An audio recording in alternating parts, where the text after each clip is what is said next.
invite Margarida Marques. Is she here? She also arrives soonish.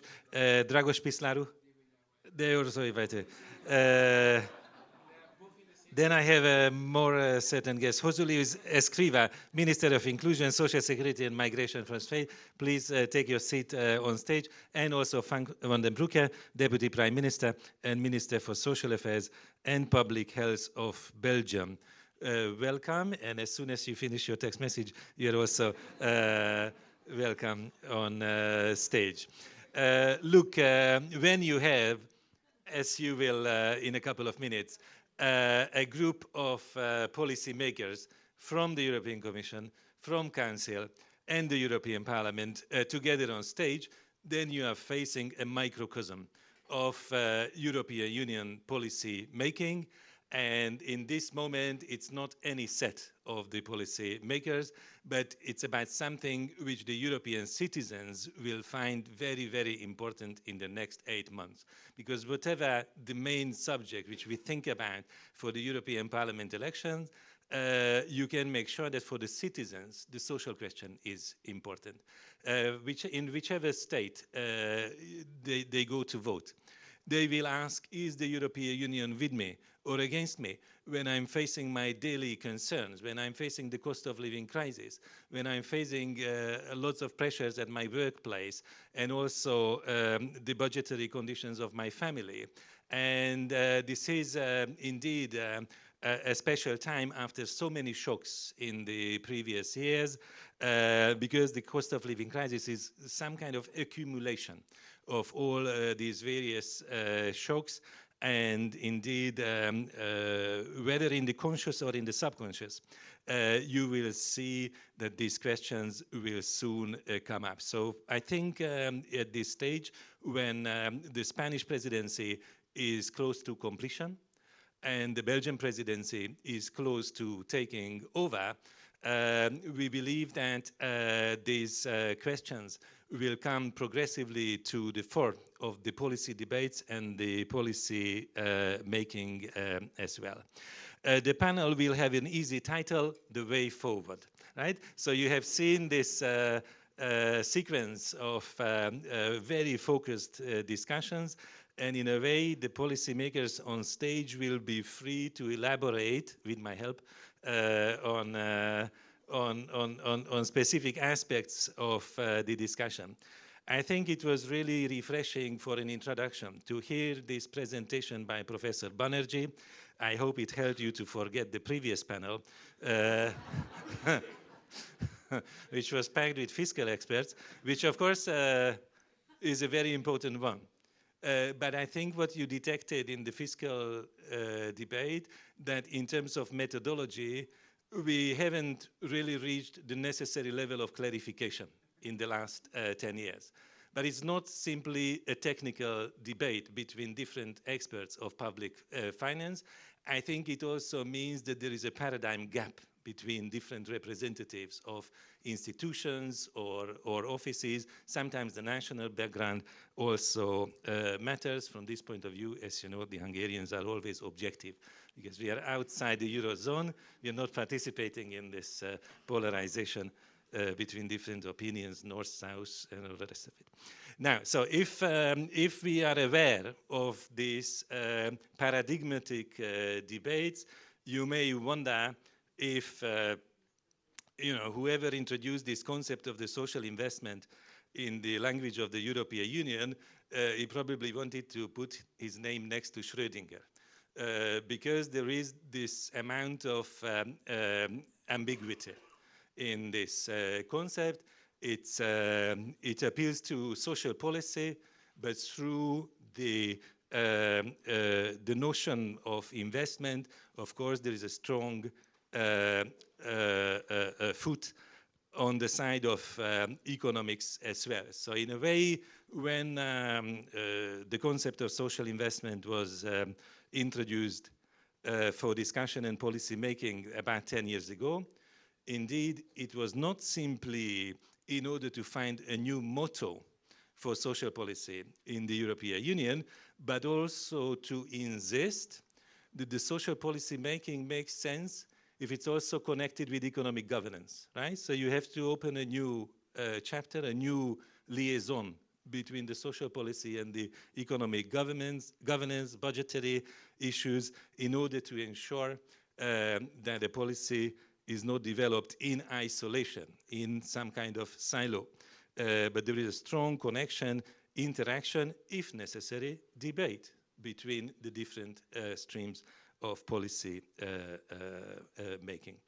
I believe that our speakers in the panel will be able to elaborate on this very sensitive relationship between the social and the economic in the light of the current agenda of policymaking. But obviously, I think most of us will not only be interested in the current issues of policymaking, but also the expectations.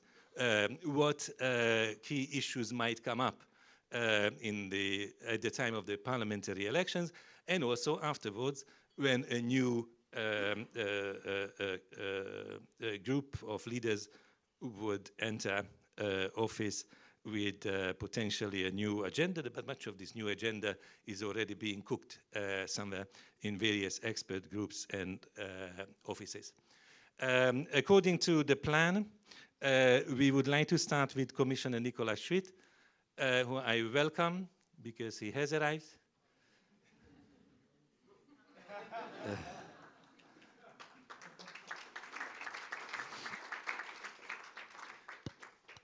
I couldn't have organized this better. Nicolas, welcome. Thank you so much for coming. You are lucky you didn't hear my introduction. But I wanted to give you the floor with some concrete questions, because the concrete questions are the following: that in your view, how can social investment contribute to supporting sustainable and inclusive growth? And on the top of that, upward socio-economic convergence. And how do you think will the overall employment and social governance in the European semester will change after the reform of the economic governance? Would you like to start with this easy question? Yes, Professor. So thank you very much, László. I'm really sorry, but there was a terrible traffic jam to come from the Belgium to this nice place. So I'm really sorry that I missed your introduction. But you know, as you are one of my predecessors, I have to pay tribute to you, because I remember very well 2013 when you were a commissioner. We were a bit younger, it's true. You launched the social investment package, and you tried really to impose this approach. Unfortunately, the success was perhaps a bit limited, let's say it like that. But the idea of social investment has remained. And now I think the idea has come strongly back, especially also after the crisis, after the pandemic, especially after the pandemic. And I'm very grateful to the Spanish and Belgian presidency now to relaunch the idea, and also to make sure that this time it will not disappear. It will be really a strong part of our economic and social policies. So this is my first remark. Now, that's why I believe very much in the effectiveness of the approach of social investment. And as you know, we have asked a certain number of experts to reflect on the future of the welfare state in a period of major transformations and changes, and in a very difficult, and one could even say in some way hostile geopolitical environment. And one of the conclusions of this report of the group chaired by Anna Diamantopoulou, another colleague, former colleague, is that we need a strong social investment policy. because, well, the preventive approach of the welfare state becomes more and more important. I think this is the first issue. We have to strengthen the preventive role of the welfare state. And I think when we look at many issues now, this preventive approach is needed because we are in this period of major changes, technological changes, and especially also the aging of our population. We know exactly what will happen in the coming years with a huge number of people leaving the labor market. So we have really to have a stronger role, preventive role for the welfare state. So in that context also, I very much welcome the initiative by the Belgian and by the Spanish and Belgian governments on the what you called at the beginning the social imbalance approach, but which we have renamed in a more Brussels speak the social convergence framework, which I'm not sure if it sounds better, but it sounds less offensive, let's say, call it like that. But it's not the name which is important, it's finally the content. And I must say, precisely this approach of social convergence or imbalance, whatever, is very much in the logic of increasing social investment. And that brings us then to the issue of the economic governance. And this idea, and this, sometimes I cannot understand even the finance ministers, but well, this is not surprising, that if you are dealing with budgetary issues and fiscal issues, well, you are dealing also with social issues. Because in our budgets, big parts are precisely social expenditures, but many of them are not just expenditures, they are precisely social investments. Now, when we are talking about investments, business people would say, well, if it's an investment, there has to be a return on investment. And I think this is also something extremely important our friends, Belgian and Spanish friends, have now worked on, because there are returns of investment. It's not just talking about expenditures. And now we have to work on this, that especially in connection to the new, or at least not yet new because it's not yet adopted, but if it's adopted to the new approach of the future Stability and Growth Pact, well, where investment is an important part of, especially in the way how member states should tackle their deficit, but especially also their debt issue, in a way where investments are not just stopped, because we all know if you reduce your debt and you do not invest, first, you will not manage to reduce your debt, because finally, without growth, without investment, you will not be able to produce or to get the sufficient resources, unless you are going for what has been done in the financial crisis, for a very sharp austerity policy. But then you are destroying a lot of investments in your and infrastructures in your country. So I think in this approach, which is very much linked to reducing or increasing, improving your debt sustainability, this is only possible if you have a certain level of investment, including social investment. Because take the case of employment. Well, if you do not invest in active labor market policies, if you do not invest in efficient activation measures, and especially also skills policies, well, it will be very difficult to reduce unemployment, even if you have shortage, because unemployment and shortage can go together.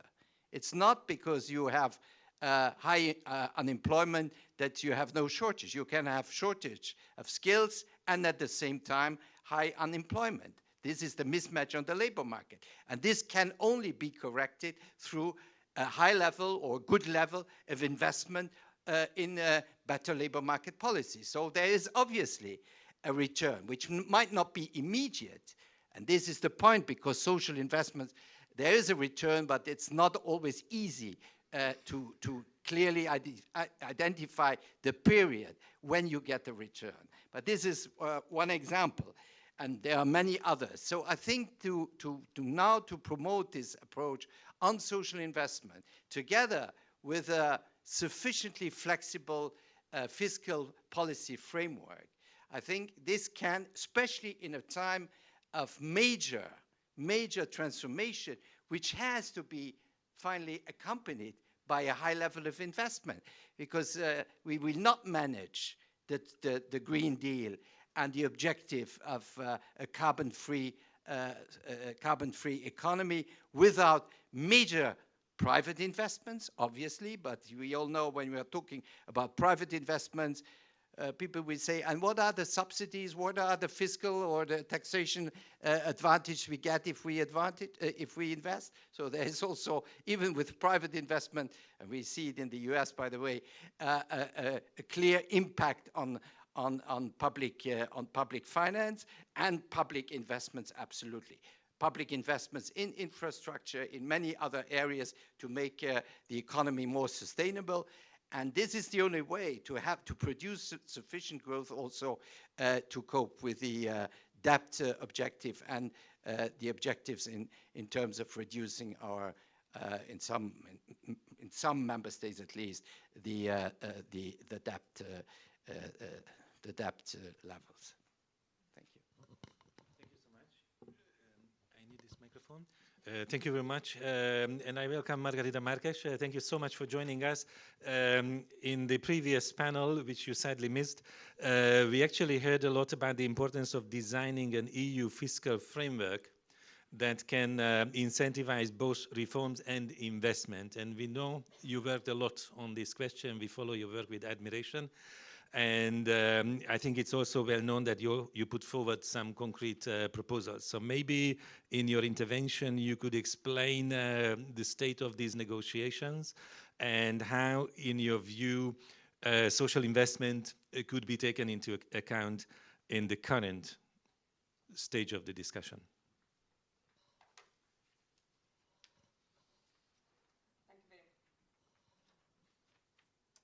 Thank you very much, and thank you very much for the invitation. Unfortunately, I was not in the previous debate, but because I was in the plenary, I needed to vote in plenary. I don't know how my colleague is already here, but we need to walk, because by car it was impossible.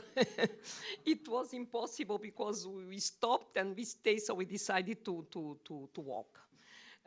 Because if not, we stay still in the car. But of course, if I may, I prefer to start with this last part of Nicolas Schmit, and after I will answer to your point. Because I think that we did already my first part, or the first part of my speech. It means, of course, we need to have a capacity. We need to have and to give to member states. Thank you. To give to member states the capacity to invest. Of course, we need to learn with the experience that we had in the past with the answer to the financial crisis.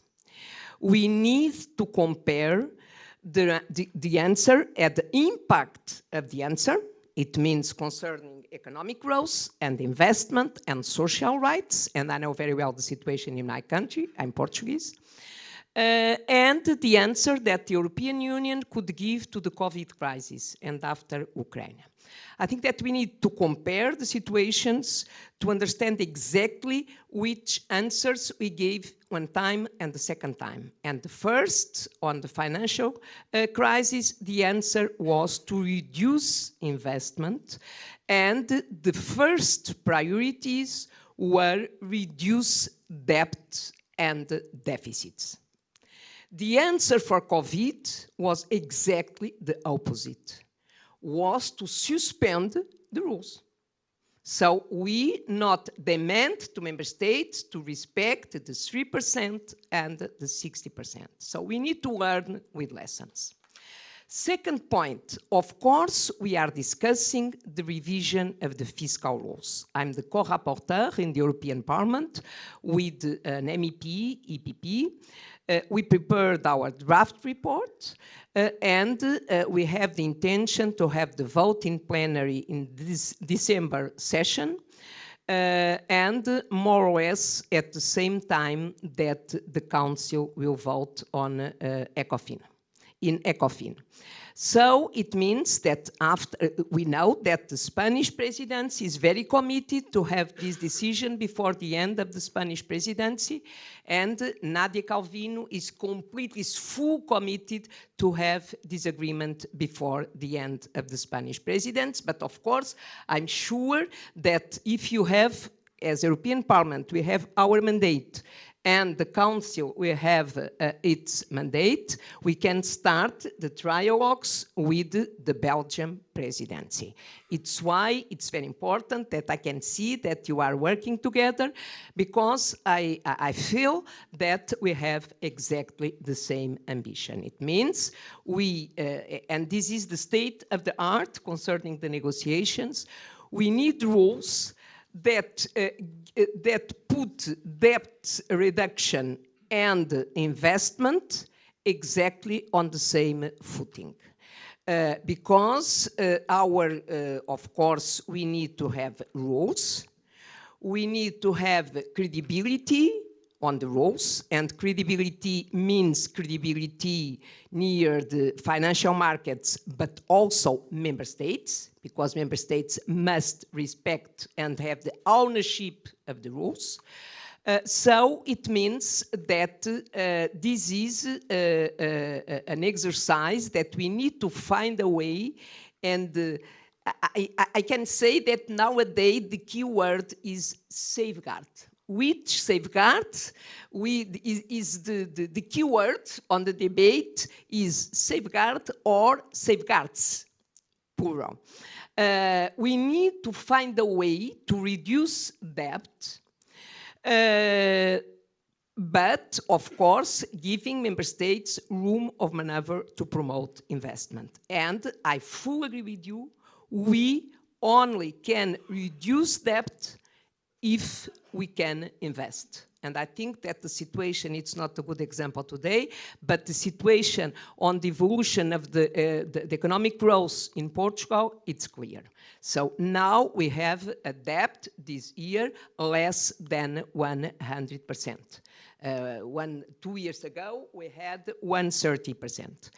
Our proposal is to give to member states the capacity to reduce the debt in an average X% in an average until during 17 or 14 years. It means that if there are a recession, if the growth is not the same that was on the forecasts and so on, so it means is the average to reduce X%. Our proposal is 0.1%, our SED group. The proposal on the Council is around 1.5. We will see, but no, we need to work. It's serious. I can understand your reaction, but of course it's serious. Because it's clear, and I'm, as you imagine, very, very attentive.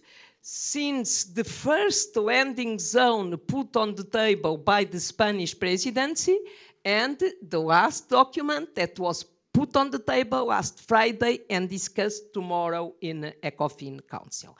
Of course, I'm not happy for the evolution, and we know that Germany is more and more strict on its position on that debate. So it's why the Parliament is very conscious that we need to have an ambition, and our ambition is this one.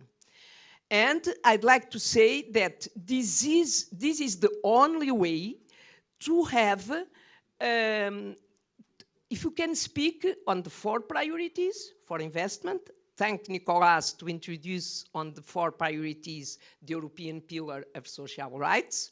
So it's one of the 4, the other 3 is climate, digital, and defense. And the 4th is the European Pillar of Social Rights. So this is the way to reinforce the social dimension in the economic coordination and economic governance and the Stability and Growth Pact. Because Stability and Growth Pact must be growth and stability and not more stability than growth. And what we can see in the Council is a bit the opposite. It's why the European Parliament, we are working, trying to have a more ambitious position to move, not so much, but to move the Council position. Finally, I'd like to say on the social convergence, we proposed an amendment to the draft report because, of course, is one dimension that we need to go deeper and to use European semester to improve, to increase, to demand more or to give more responsibilities to member states to act on social dimension. But to finish, I'd like to say that we need to know what citizens want. And when I speak on credibility, it's also citizens. Because we need to understand that with the answer to the financial crisis, it's very interesting, and I invite you to look to Eurobarometer, which was the adhesion of the citizen to European Union and how citizens trust European Union and European Union institutions after the troikas in the member states where troikas were. Thank you. Thank you very much. The next speaker is Dragos Pislaru. Thank you also for joining us. We would like to hear from you from the perspective of the Employment Committee, because we know that the Employment Committee recently voted on an opinion on economic governance reform. So maybe you could explain this position, and specifically which role for social investment has been identified in this position adopted by the Employment Committee. Thank you very much. It is really an honor to be here. Let me clarify. I mean, for me, this is kind of Return of the Jedi thing. So this is part 3 of the thing that we have happened recently. And let me give you the background a little bit. So in A New Hope, the first episode, we came out with an RRF, with the Recovery and Resilience Facility. And there I was in Econ, working with Margarida, with Budge, coming up from the Parliament side with the pillars, if you remember, in the RRF. And we were the ones setting up the social pillar and the children and youth pillar. Actually, I like to believe that this was one of the greatest achievements of this particular mandate, to have this kind of focus that will be balanced. So not that just digital and green, but also, apart from competitiveness, social resilience and children and youth. Now, we thought this is wonderful, we got it. And then when it came to implementation, and that's how things are, based on the text in the regulation, when it came to social investment in the social pillar and the children and youth pillar, the interpretation was that only brick and mortar investment is considered investment. That means investing in infrastructure, investing in a creche, investing in a school, rehabilitating a daily care center. And then the question was, where we're supposed to talk about the quality of the services that they were supposed to be provided there, about the education and the training of the people that were working there, about the entire package that is indeed the social investment. So then this was for me the Empire Strikes Back. I mean, the sense that, we didn't get it as we thought it will be. And right now, in a different committee, in my role as the chair of the Employment and Social Affairs Committee, I just want to be sure that we, from the Committee of Employment and Social Affairs, we will contribute to the debate in the way in which not only there will be in the fiscal adjustment paths in this concept of upward convergence, that social convergence that we put forward, but we also define a perspective for social investment as being multi-annual, as being holistic, as being things where it will not be considered recurrent expenditure, and that's it.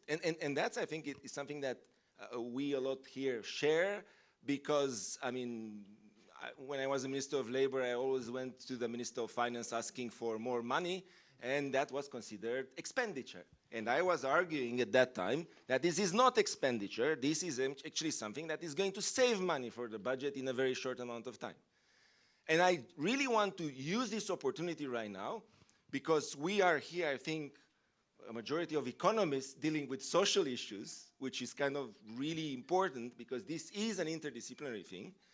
And right now, from the Employment and Social Affairs Committee, first we thought tooth and nails to get to get basically exclusive competencies on the employment guidelines. And right now we have a rapporteur, Gabi Bishop, that is actually very much adamant on putting our position on the table. And indeed, we voted an opinion that went a little bit even over the exclusive competencies and the things like that. But okay, our dear colleagues in Econ Budget did not mind that much. Anyway, one of the most important things that we put in our opinion is the fact that we have there the social convergence framework. And that was also my personal amendment that we put forward, and the group amendment with the Renew. We put forward an amendment that says that we need to complement the multilateral surveillance procedure that is used for the economic imbalance, macroeconomic imbalance, with this social convergence framework. And then we need to have social convergence reports for the member states that are facing risk to upward social convergence. And then the country-specific conclusions of these multilateral surveillance activities with the social base should provide input for the overall semester process and the country-specific recommendation generally. And the whole point is to introduce very, very clearly the fact that there will be an evaluation related to social convergence, there will be room of maneuver for social investment, and that would actually need to be allowed in the fiscal adjustment paths. Now, these amendments, of course, will be discussed in the final report, and again, the Employment and Social Affairs Committee will be there through our rapporteur. But what is important is also that we went a little bit farther, even defining in the recital the concept of social investment. And that's something that we should keep there. You cannot put it in the active part. It's too difficult right now to put it in the active part because, if you look at the text, you don't have many possibilities to do that. But in the recitals, to clarify that, that is something that we already done from the Employment and Social Affairs Committee. So the same provisions we introduced, again, with my different hat in Econ.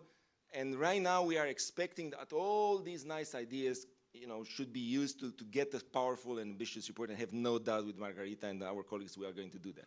But the bottom line is the following. This is not just about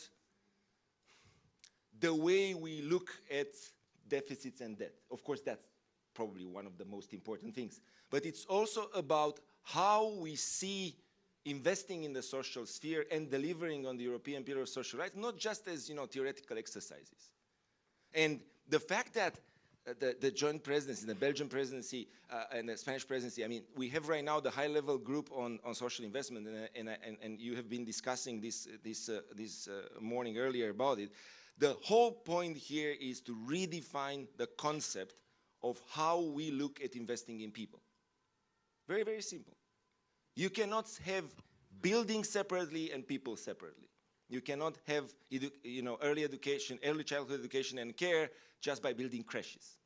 So you need a holistic and integrated approach. And that's why you need this kind of jumbo EBSCOs that the Belgian presidency has announced I think in March, but we will hear from Frank later on. And we need to put together economists and people that are working in the social sphere to be sure that not only we have a leeway but also we know how the money would be spent on. Because that's actually the most important worry, is that when we come up with this kind of social investment thing, there are some member states or some critics just mentioning the fact, you want basically to get away from the rules and do whatever you want. And then there is the risk of populism. But the thing is that you can set the rules and you can define what you mean. And then the high-level group on social investment defined at the beginning 6 areas where you have the evidence about the returns, exactly what Nicolas, what the Commissioner mentioned a little bit earlier. So we can define where we do have the evidence, we can define how we take that into account, and we can insert that in the overall perspective on economic and, of course, social sustainable governance. So this is our goal. Again, it's round 3 for me, and I guess that if we leave that as a legacy, then we will have a very good mandate for the next 5 years, where we can actually implement the things which you, László, left as a legacy 10 years ago, but I mean, now we have the time to implement. So thank you very much for that. Thank you for the very kind finish for your intervention. Now from Parliament we move to Council, and I think first Spain and then Belgium. Minister Escrivá, it's great to have you with us. I could say that probably there has never been an EU Council presidency which put social investment so much into the focus of the discussion. You even launched, together with Belgium, a group to study this concept, an informal working group. Maybe you could brief us about how this work has been developing. You can feel free to elaborate either on the principles or the methodology, whatever is your choice. Thank you very much. Let me say from the outset that we are not working in a vacuum. We are basically building on previous work. Nicolas Schmit already mentioned some of the previous actions, initiatives in the EBSCO, but also in the Commission in this respect.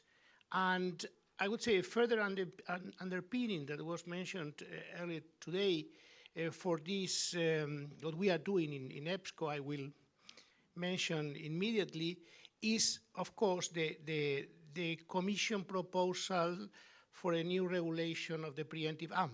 Because in this regulation, and I think it's important to clarify exactly what it is, stands there, in this regulation,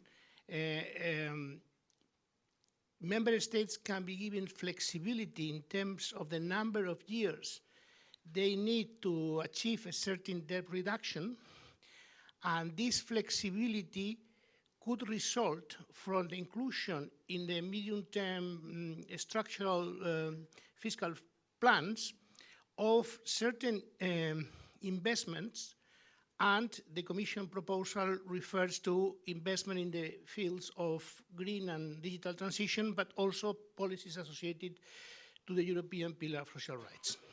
This is exactly what it is said. So, based on previous initiatives and thinking, and with this element, the Spanish, hand in hand with the forthcoming Belgian presidency, thought it was very important to involve EBSCO immediately in certain dialogue, reflection, and even preparatory work if this were to happen as soon as 2024. So in the informal EBSCO meeting in July in Madrid, we have a first discussion and exchange of views, and we concluded there in Madrid, the EBSCO concluded a roadmap for the Spanish presidency, but also there are initiatives already well scheduled for the forthcoming Belgian presidency. In the Spanish presidency, it was agreed upon first requesting a report, actually it will be a joint report to the 2 committees of EBSCO that is underway, to my knowledge, very close to finalization. Also, it was agreed upon to have a high-level meeting that took place last month in Madrid, not close to Madrid, in Aranjuez, and there is a statement in which most member states participated, but also social partners, European Parliament representatives, etc. So there is already a statement where there was a one-year discussion on social investment and related issues. And it was also decided to create an informal working group. Volunteer, at the end of the day, 24 member states decided voluntarily participate in this informal working group, together with, again, with the European Parliament and representatives of social partners. And this working group has been working, has been having a number of meetings and exchanges of analysis, and is also very close to come to a report. All these ingredients, all these reports from the committee, the statement already available from Aranjuez, and the activity of the working group will end up in a new discussion, which is on the agenda of the ESCO for the forthcoming meeting, I think on the 27th of November. And this, we expect, will continue in the Belgian presidency. That's the reason we are working basically together on all these issues, both presidencies, but also very much with the European Commission and DG Employment. Okay, what is what we are really doing? What we are really doing is, we are not by any, the ECOFIN has its own work, and of course, and they have doing what they should do, but we need to be prepared in case what now is in the, it was in the Commission proposal actually materializes. So we are really working on trying to provide a framework for having a very rigorous framework for how social investment should be embedded in these medium-term fiscal plans that member states may decide or not, but members will have the possibility to include. So the activities, not only of the working group, but also the understanding of the committees of the EBSCO are working basically on first from what is all social investment, trying to narrowing down what we really mean by specifically social investment. So trying to pinpoint a more operational definition and making basically everything more operational, because what we are having discussions so far are more conceptual, but how to move forward to something which is more concrete and more specific that can be implemented in policy decision making and policy assessment at the end of the day by the Commission, from what the Commission analysis that should be undertaken based on national plans. Okay, so first is definition. Second is, if we are talking about investments, and at the end of the day, and this is very important, I mean, member states will have to make a choice between different type of investment to qualify for, if they wish to do so, and they are allowed to do so, for this flexibility pattern. So it's important that the potential investment can be compared in terms of medium-term returns on sound methodologies and sound analysis, so that we can really have the possibility of prioritizing policies in this respect. So it's important that this concept of return associated to social expenditure, in this case social investment, is well defined.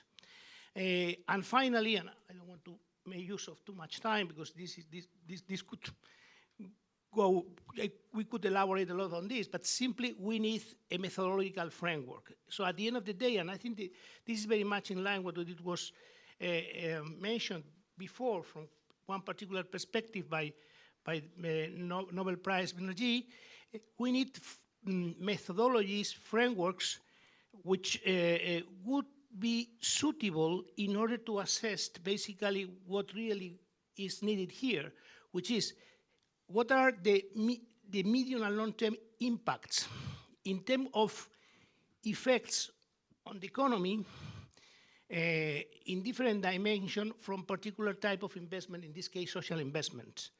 My understanding is, hopefully, is that on other areas, those who are working on green investments and on digital investment, and maybe even other potential candidates for that they are also working, I understand, in this direction of being rigorous and methodologically sound, because it's very important that all what is put forward really is associated, it should be evidence-based, strongly evidence-based, and really that really we can grasp that ex ante first, there are really very important benefits for the economy over the medium term resulting from these investments, and also, since we are on the fiscal front, even savings from a fiscal perspective.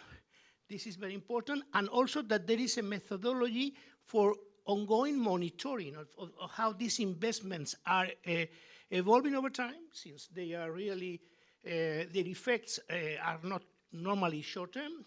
And then there is an ex-post evaluation of the outcomes so that you are really building, let's say, evidence in the way basically Nobel Prize mentioned here on a particular issue, this learning.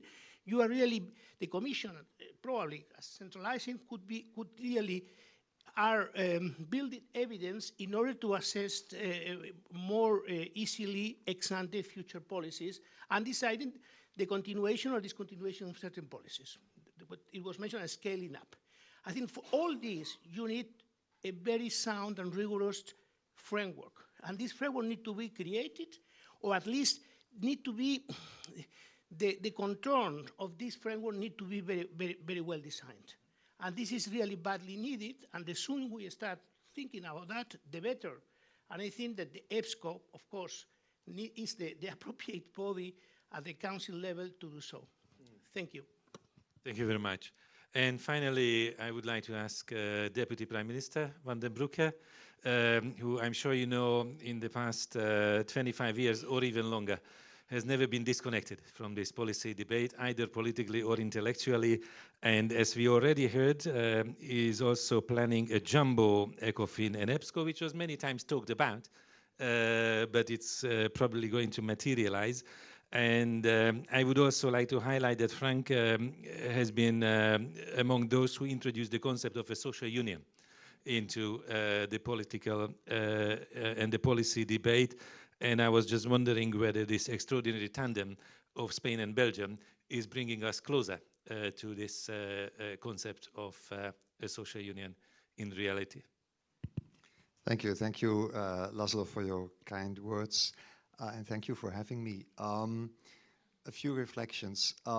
You had a kind of a funny expression in the beginning of your introduction, which I think was spot on when you said to the audience, hopefully, having listened to Banerjee, you have forgotten about the first panel, and now we have the political panel. I think this was spot on. Why?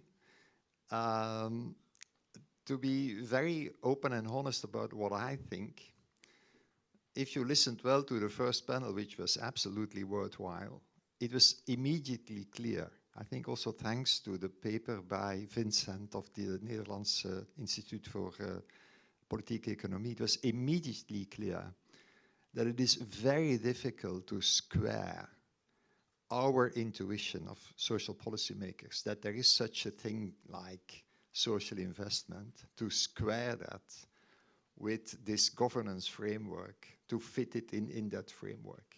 It's exceedingly difficult, maybe impossible. And I think that we should pause and think about that. Now, one reason may be the framework, and indeed I hope that what comes out of the political discussion in Parliament and the Council makes it easier to fit our intuition into the framework. However, I think we should also recognize that the concept of social investment itself is a fuzzy concept. And I've been saying this to my fellow travelers over the last 25 years, time and again. Often your fellow travelers are kind of more enthusiastic than you yourself, or you're kind of more nuanced about what you produce in terms of concepts and ideas, and this is also a case in point here. Social investment is a bit of a fuzzy concept, and it's maybe unavoidably a bit of a fuzzy concept. I think it's a very strong intuition that if you have a well-organized welfare state, and I would please urge you to include public health and healthcare in that. But if you have a well-organized welfare state, that obviously is an asset in your productive capacity. That very strong intuition is clear. However, moving from that very strong intuition to a kind of a scheme where you think about capital which you invest and then a return on that capital, over the last 25 years, we've not really been able to do that. Let's be honest. And so the question is, how can we square that? Then you have Banerjee, and let me say that it's also not so easy to square. And I know José Luis is done, and it was mentioned, very interesting exercises with RCT on his policies in Spain. However, there are very important policies where RCT is simply not applicable, And I can give examples, but I won't do that. By definition, not applicable, notably in public health and healthcare, which is so important if you think about investing in human capital. So this is also, so why do I say this? It's a kind of a sobering entry into the discussion, but I want to do that because I think indeed that with José Luis and the Spanish government and the Belgian government, it's a unique opportunity. We have a unique opportunity because we are like-minded. And also my very good colleague, Vincent van Petegem, who is the Minister of Finance, he's absolutely enthused about this idea of having this jumbo council the 12th of March. So there is no political issue there. And it so happens the constellation is ideal in Belgium because my other colleague, Pierre-Yves Dermagne, is both the employment minister and the economics minister. So we have a finance minister who is completely open to having this discussion. My colleague is both employment and economic affairs at the federal level. I'm social affairs and public health and healthcare. So that's everything combined. And so that's a unique opportunity. But why did I start my intervention with that kind of sobering note? Because it's such a unique opportunity, we should be clear that we can deliver something that is really fit for purpose in March. So the Jumbo Council is the 12th of March. We should not promise something we cannot deliver. We should not promise something we cannot deliver. And for instance, fitting in social investment as an operational concept into the current economic governance framework, indeed, I think I don't see it. And so we should come up with something on which we can deliver. And indeed, that's in part clarifying a degree of fuzziness. Whilst the fuzziness is a bit unavoidable, I think also, but it's clarifying. I would also again say, let's also broaden up. The social investment literature started basically already in the mid-90s. But then, obviously, it was about structural unemployment. It was about activation. It was about inactivity. Now, I would say, the world is a little bit different. Now it should also be about resilience against shocks. Now, in COVID, the assets were not early childhood education and care, were not education. The assets in COVID were sickness benefits, short-term working arrangements, and the degree of public health, the health status of the population. These were the assets in which you had to have invested. Okay, and so we should broaden up, in a sense, the scope of our discussion on what is social investment and go a little bit beyond what has been produced by my many scholarly friends, which is always again about early childhood education and care, which is rightly. Always again about education. It should also be about sickness benefits as shock absorber. It should be public health, resilience of healthcare systems, short-term working arrangement, and indeed early childhood education and care and education, etc. First point. But then, let me then come maybe to the kind of a follow-up on what José Luis said. Where can we maybe already square the different elements of the puzzle. I think we can come up with at least some elements. Maybe first of all in terms of the governance, and let me really follow up on what José Luis said. 2 years ago, the Spanish colleagues and we started working on what then indeed became the social convergence framework, which basically is reworking existing indicators. It's reworking existing indicators to sharpen the understanding of the, let's say, the employment and social evolution in countries, and to improve the analytical understanding. Basically, it's that.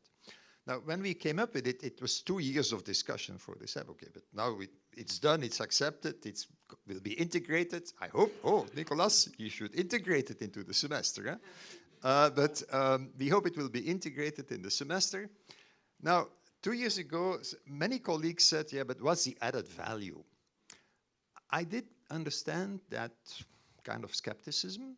However, I think today the added value of the social convergence framework is much more salient. Why? Because in the new economic governance, with this focus on the mid-term fiscal structural programs, and the link between the mid-term fiscal structural programs and the country recommendations, which are about labor markets, skills, education, and you name it, obviously thinking about employment trends, social trends, and employment policies and social policies is much more intrinsically linked into the semester exercise than before. And if you are able to sharpen your analysis through that social convergence framework, you do a good job. That brings me to the next question, the governance. Indeed, we asked for an opinion at the level of the Employment Committee and the Social Protection Committee, and it's finalized by now. So we have this opinion of the two committees on how they see the role of the EBSCO filière in the semester. And it's very well crafted. They were cautious, huh? They were cautious. We also had legal advice on the competencies, blah, blah, blah. Huh? So the opinion of the AMCO and SPC, they say, we will not interfere with the debate on the economic governance. We will stay in our scope. So, okay, that's fine. But they clearly indicate that the EBSCO filière, and so the committees and the EBSCO ministers, they should be in a multilateral relationship with the other actors in the semester, in which the EBSCO filière can really play their role in terms of coordinating and shaping the social and employment policy answer to the challenges there are. Rather than having a situation whereby in the deployment of the semester, you have individual governments that go into bilateral action-reaction on their social and employment policies, or rather than having just one filière who holds the key. And so what is interesting, if you read that, I think, very carefully crafted opinion by the two committees that we have now, they clearly explain, first of all, what you also said, José Luis, we need to be more operational, we need to be more precise, we must valorize the data. I think what Banerjee said about administrative data, I couldn't agree more. Huh? And so that's also something you find in that opinion, the importance of data, etc. But then they also stress the fact that the EBSCO filière must be in a multilateral relationship as one of the important filières in the semester. And that's something I think we can already put together. So I started on a bit of sobering note from, oh, indeed, if you listen this afternoon, we are not done, we are not done. We seem to square impossible things to square. However, in terms of, let's say, the governance, I think we are really making steps forward in how we can square things.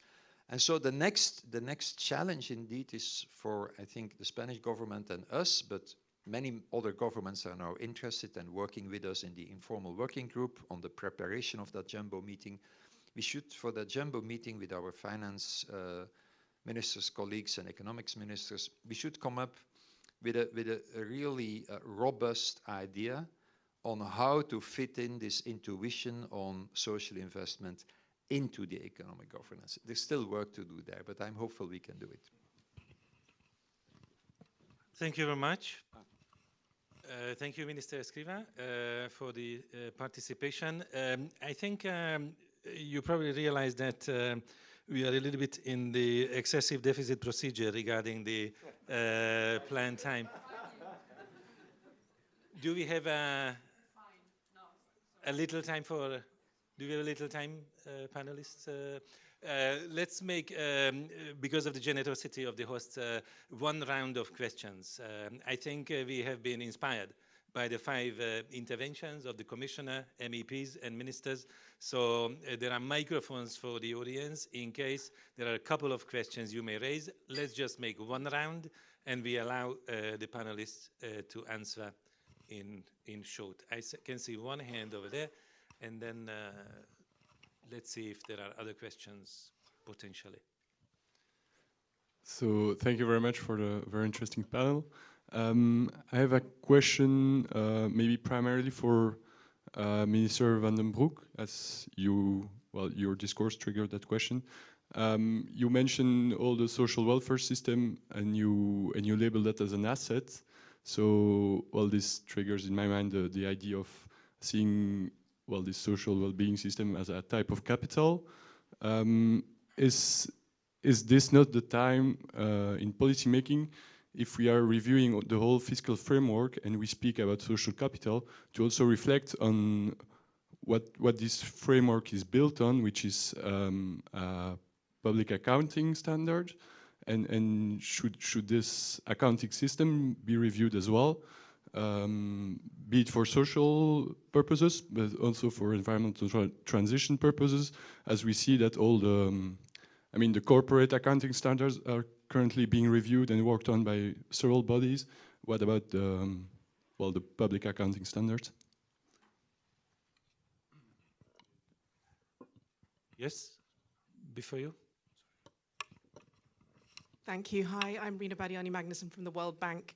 I'd like to pick up on the remarks of Minister Escrivá and link them to the, which was on the need to strengthen the evidence base, and link them to your remarks, Dragoș Pășalu, on the need to move beyond hardware investment and really think about the software of social convergence. From the World Bank perspective, we've really been moving in our direction of thought on how to describe social investment. And in some sense, that part of that evolution has been moving towards a concept of human capital. And an important part of the discussion on human capital is very much the evidence base. How can we strengthen human capital in the long, medium, and short run? And where do we bring together the knowledge to make sure that our investments are indeed in the appropriate areas? I would say here, the one lesson we have is on the need to build this ecosystem that Abhijit Banerjee described, the ecosystem of analytical thought, bringing together all of the actors in the space that think through what it really means to have impactful investments. And that right now is a labor of love for many. You see randomized control trials done here and there. You see ex post and ex ante assessments done, but it's not holistically brought together into the higher level broad analysis that's needed to really understand which investments are most impactful across a broad range of areas. So I would say that the European Commission, the European institutions, and all of the governments have an important role to play in making sure that this is cohesive, that this labor of love turns into a systematic evidence base, which is then used to inform the next phase. Thank you. No other hands, but I would like to add a third question, if it's possible. I understand from Frank Vandenbroucke, but also from others, that it's very, very difficult to reconcile these different paradigms in terms of technical approaches and methodology. But in this case, is it not a solution to kind of step beyond the discussion and say that certain cost items are going to be Europeanized? and financed from the European budget if you cannot solve it through technical manipulation. Why am I saying this? It sounds a little bit outlandish now, but 5 years ago, a lot of people would have said it's outlandish to say that the European Union would adopt a directive on minimum wage coordination, and then it was delivered by Commissioner Schmit, and now everybody believes it's a major step forward. So you can, before an election year, think about things which sound a little bit, beyond the possible. But in the Juncker proposal, they introduced this concept of an ESF plus because they realized that there has to be an ESF plus given all the challenges and the social problems of the union and the imbalances. So in a way to think about an ESF plus plus or an ESF square, whichever approach you would like to adopt. So in a way to find a common budgetary solution in the spirit of public goods, rather than trying to solve the unsolvable through the tinkering with the fiscal rules. Whoever feels competent. I didn't target my question to anybody specifically. So who would like to start the round of answers?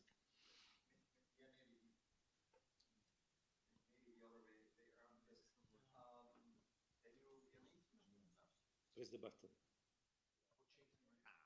Okay, sorry.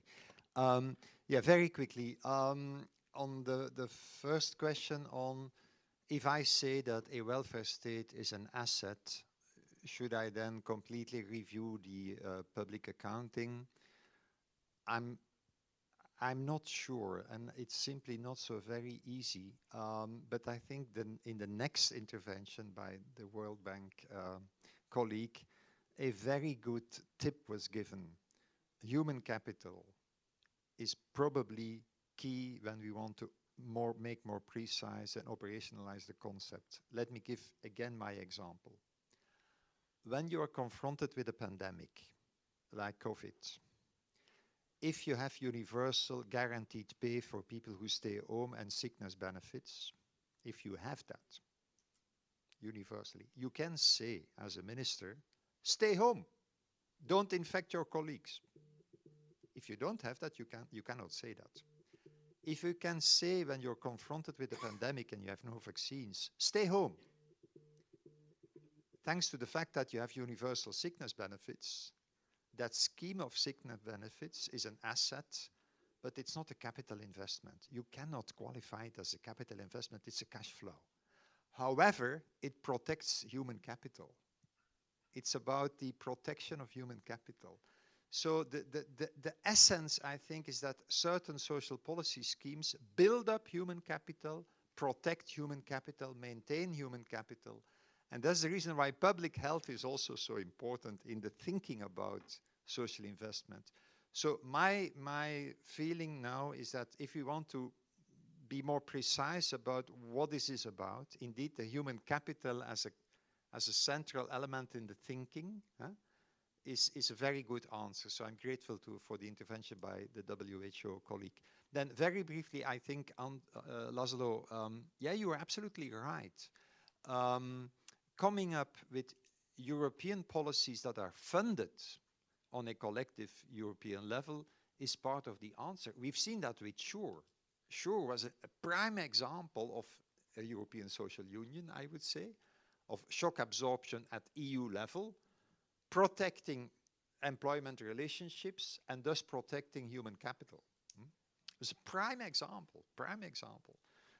And it was a European collective solution, let's say kind of outside of this governance discussion.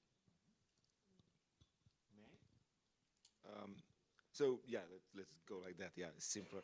So I have a little bit of a different take on that. I think that, again, it is indeed the fuzziness of the concept. Because there is theory already there that social protection systems, social welfare systems are economic stabilizers. So that's what we already know. And that's not something that we need to invent. But if we say that investing like that globally in the social welfare system qualifies as investment, then we are doomed in terms of the operational things and so on. My take on that is much more pragmatic, and it's really, part of me based on the experience as a labor minister when I needed to deliver, projects. So I do believe that there is a need of redefining the public accounting system, but not, including the social welfare as an asset, but more or less making a parallel with private investment. For instance, if you would like to build a factory, you build a factory and then you look at the rate of return and how you are going to get back your investment, let's say in 5 years or something like that, and you look at multiples and so on. But then in the kind of expenditure that you put together, you have operational cost and you have capital cost. But they are part of the same pot that is the investment that you do in the factory. That's what I feel right now that we are not doing in public accounting right now. Because right now I'm investing in a crash that is, supposed to last for, let's say, 5-7 years, but I'm not actually adding the quality of services through, the kind of, operational expenditure that you need to operate the crash. So in my view, a way to operationalize this thing as an asset or in the public accounting is to give the perspective on social investment on a multi-annual basis, including the hard and the soft components in it. And then you will have a big debate on the quality of services and so on and so forth, and that can be monitored. You can set the performance standards and so on and so forth. So that's my take on that. On the, very, very briefly on the issue, and that's covering basically the human capital thing and ecosystem, because it's actually directly linked to that. Because usually when you talk about social, it's about the people that are operating those facilities that you are talking about, or investing directly per capita with active measures and so on and so forth. Now, with the, Frank already mentioned the SURE instrument. I was also thinking about the RRF as being, the kind of response that that we had in mind at that time.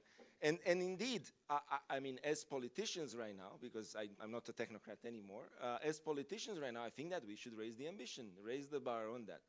There is right now a discussion on what is going to happen after the RRF. We will introduce the concept of reform and investments, that are good. We will introduce them in economic governance, that's very clear. But then the question is, are we going to have a post-RRF instrument? And if yes, clearly it should have a social component in it. It goes without saying. And that's the purpose of La Ulp, I hope, to redefine the European Pillar of Social Rights and explain that we need to invest that money there and Europeanize that. So I'm fully agreeing with you, László, here on that one. And I think that the next European election are about the nationalism and populism on the rise, with the perspective of sovereign states that, really do things for themselves and that's it. Or a Europe that really cares about, investing for the medium run and realizes that we cannot have a fair twin transition or autonomy, strategic autonomy or whatever without investing in human capital. So that's it from my side. Thank you very much. So I tried to answer to your question. I think that the two first points were already more answered. But I'd like to react to your point. It means, of course, you gave a good example on minimum wage. But there are examples that were already done, like SURE, like Next Generation EU, like the activation of the general scape clause. It means, say to member states, you don't need to respect the targets on debt and deficit. So this is more clear, but for the previous arguments, for the first time, the European Union budget have a debt line to support the costs of the Next Generation EU borrowing. So we can't say never that this is not, of course, it's always very difficult because it's not in the treaties, because it's not up to European Union to do it, but of course we could progress in different areas that were not so easy to show that they were in the framework of the treaties. But I'd like to say, I think that this debate is very interesting. my priority now is how we can integrate this ambition on the new framework for the economic governance.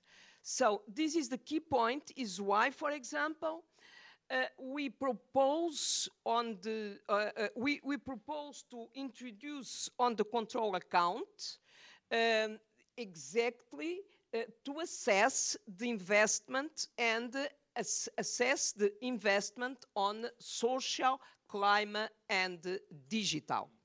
So it means that for us, it's clear that we need to give room of maneuver for member states to invest on social. Because sometimes we are in a clear contradiction at European Union level. Because we demand to member states to do this and that, and after we don't give conditions to member states to do it. Now we have a risk, and we need to be very aware that this risk exists. It means if the rules, the new economic rules, if they are exactly on the line that the Council is proposing, we are confronted with the risk that member states can't use RRF money and ESF plus money, for example, because they can't do more debt or more deficit. So I think that we need to be clear, because it's not technical, it's political, that the economic dimension must be in the economic governance. By the way, on the definition of the content of the regulation, we introduce economic and social coordination. Thank you. Thank you very much. So thank you.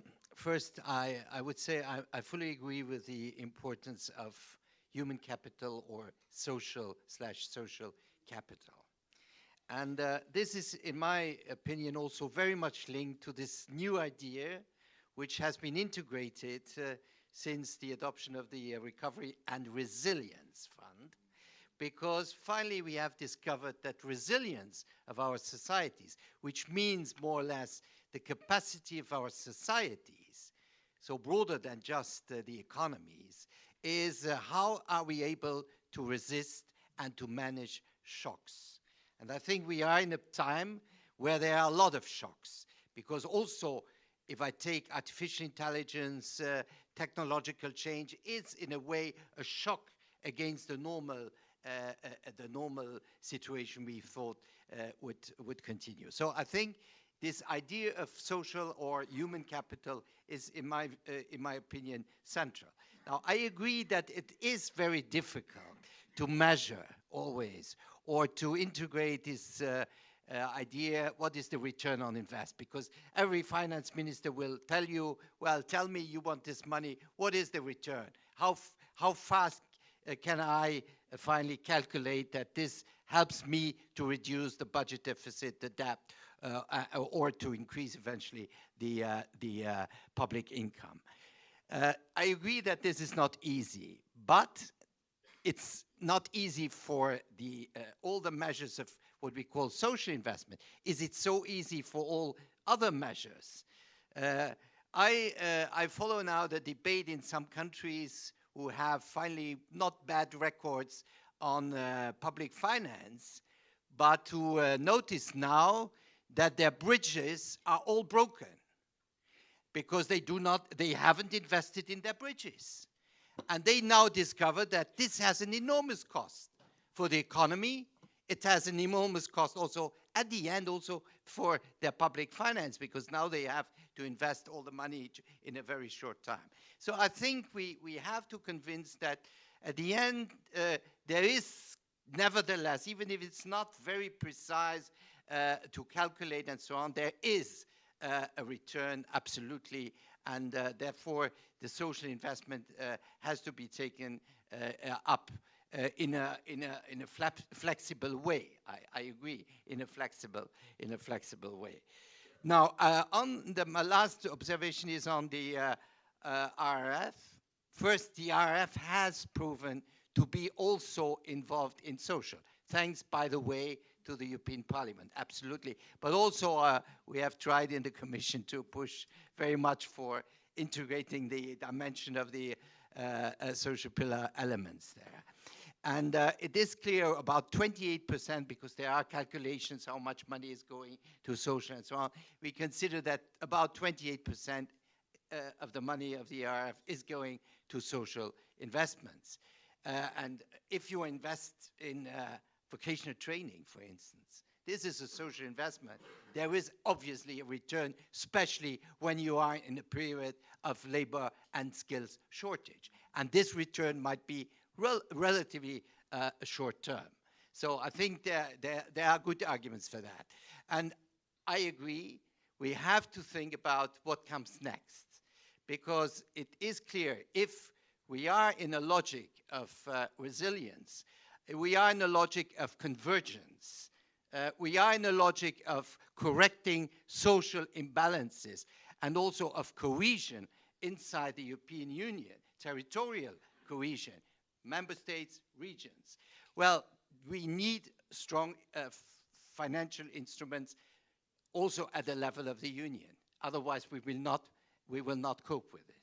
So, and that's the question of a next period, financial MFF period, especially when we are in the perspective of enlargement. That makes things not easier.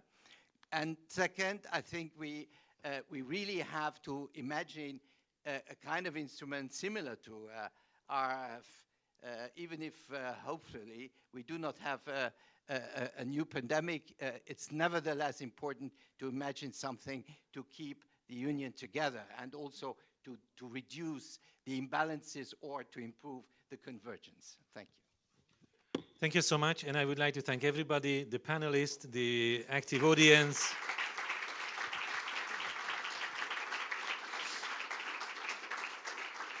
I think we heard a lot which we wouldn't hear elsewhere, and I can only wish the best for the Spanish and the Belgian presidencies, the European Parliament members for the still ongoing difficult negotiations, and for the Commission for this next year, which is still very, very important from the point of view of legacy. I wish you a very good evening.